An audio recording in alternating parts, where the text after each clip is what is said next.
Hi, this is the Start 3D Modeling channel, and in this video, using this simple example, I will show you several basic operations for creating 3D models in Plasticity. Plasticity is not a typical parametric 3D CAD system. It is 3D CAD, but it is not parametric. At first glance, this may seem like a disadvantage. However, after becoming more familiar with Plasticity, we can see many advantages of this software because in many cases, many people don't need parametric 3D CAD systems. They simply want a program in which they can create 3D models quite easily and quickly. Because the plasticity is not parametric, we don't have constraints and relationships between the individual stages of the geometry here. We don't have to keep track of them, we simply do everything directly on the model, and this is exactly what allows us to create 3D models quite quickly. In many cases, this lack of parametricity can actually be an advantage. Using this example, I will simply show you how this can be done in Plasticity. Even though this part is not parametric, it is a solid with precisely defined dimensions, and we can, for example, export this solid to the step format, and we can use this solid in another CAD or CAM system, or we can simply use it to prepare a program for a 3D printer. Okay, I will start a new project in Plasticity. Here I will switch to the top view. I click this face of the cube to switch to the top view, and if you are familiar with parametric 3D CAD systems, you need to approach 3D modeling in Plasticity a little differently. As I said, at first glance, especially if you know other 3D CAD systems, this may seem illogical and pointless. I had the same impression when I launched Plasticity for the first time. However, I decided to give the program a chance and create a few examples by following some tutorials, and that was exactly the right decision. Plasticity turned out to be a great solution. Even though at first it looks completely different from other 3D CAD systems, it has its own kind of logic that makes modeling in this program fast and enjoyable. So, in my opinion, it is best to simply work through a few examples to experience it yourself, because watching tutorials will not necessarily show you the capabilities of Plasticity. The experience is much better when we create 2 or 3 models in this system ourselves. Then we can already start to get a feel for the capabilities of this software. In this example, I will show you several simple aspects related to creating 3D models, and we will begin by drawing a circle. Select the circle center command, and we will place the center of the circle at the origin of the coordinate system. And now, to define the diameter of the circle precisely, press the Tab key and enter the diameter of the circle here. I will enter 30 as the diameter of the circle. Press enter, and now I select the circle drawing command again, and as you can see, we can use keyboard shortcuts here, and the keyboard shortcut that activates circle drawing is Shift plus C. So I press Shift plus C and draw another circle. I press Tab, enter 50 as the diameter of the circle, and press enter. Now I would like to draw 2 more circles whose center will be offset from the centers of the circles by 120. And here in Plasticity, the fastest way to do this is simply to draw these 2 circles at the origin of the coordinate system and then move them by a specified value. We do it like this. I activate circle drawing with Shift plus C. Here I draw a circle with a diameter of 15. Then I press Shift plus C again. Select the center of the circle, press Tab and enter 35 as the diameter of the circle. Press enter, and now I press the 2 key to switch to edge selection, and while holding shift I select these 2 circles. I activate the command for moving geometry by pressing the G key on the keyboard. The axis directions have been rotated slightly here, so I press the keyboard shortcut to remove this rotation of the coordinate system.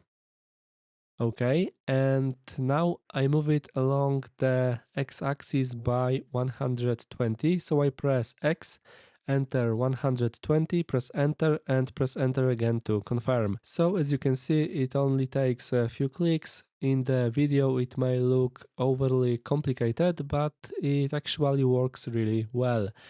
Now I select the line drawing. The keyboard shortcut for this is Shift plus A.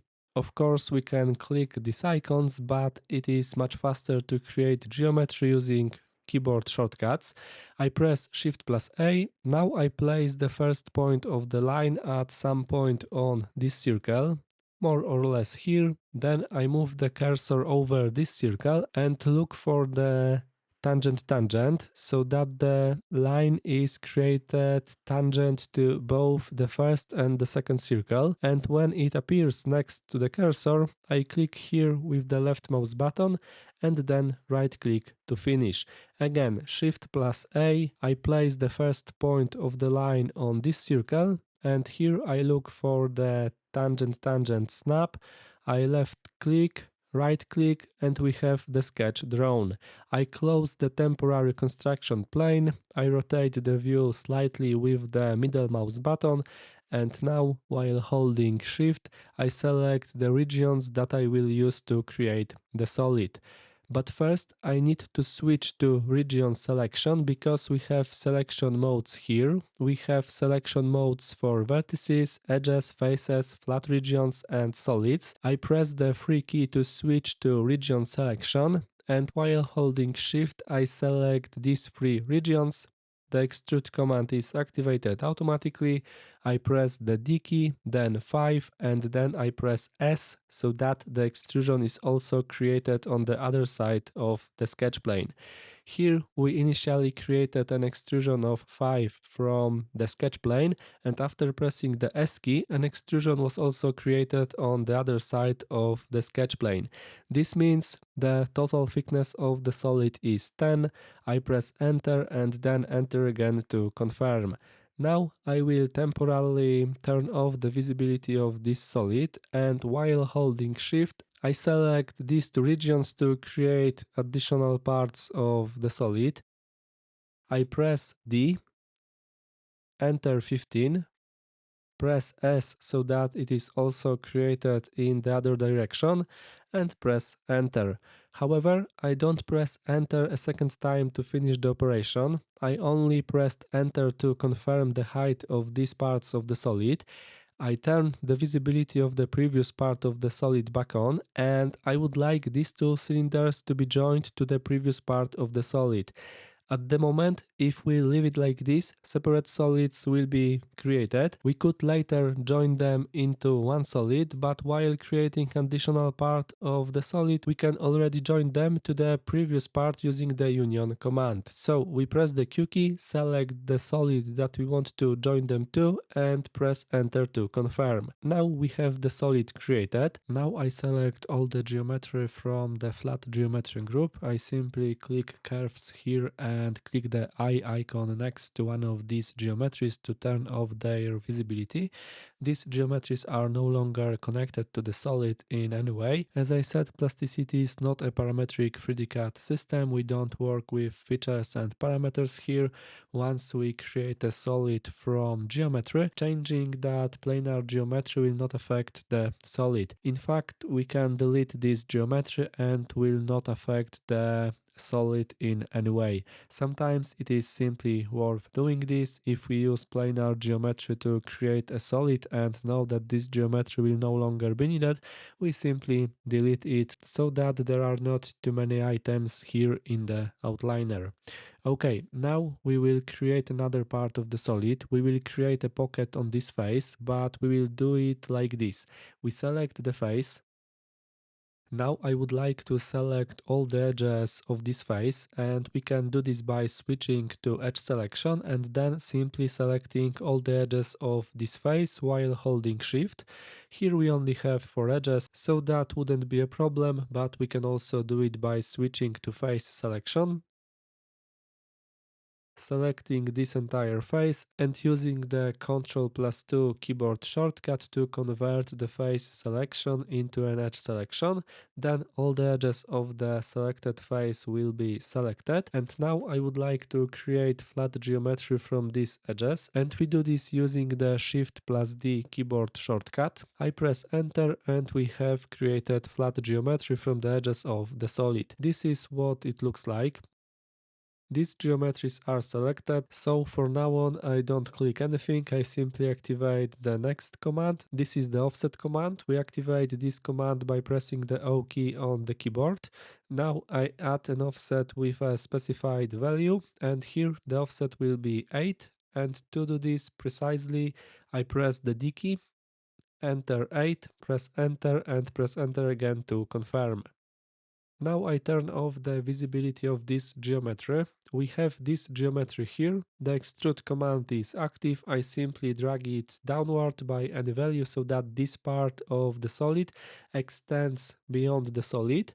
We will remove material from the solid using the extrusion, and to do that we activate the difference operation by pressing the W key on the keyboard. We select the solid from which we want to remove this material, so we simply left click this solid and press enter to confirm. Now I turn off the visibility of this geometry. Press the 2 key to switch to edge selection, and while holding shift I select for edges. Here we will add fillets. As you can see, I don't need to rotate the solid, we simply have X-ray mode active and we can select hidden edges. The fillet command has been activated automatically. I press the D key, then 5, enter and enter again to confirm. This is how we created this part. I know that during this tutorial I didn't explain every step in detail, but when you work through this tutorial, I would like you to simply recreate it without thinking too much about what you are doing. I simply want you to get a feel for what it is like to work in Plasticity using keyboard shortcuts, so that you can experience the speed and ease of creating 3D models in this system. And to learn more about 3D modeling in Plasticity, check out the other videos on my channel. And that is where we will finish. Thank you for watching and please subscribe to this channel.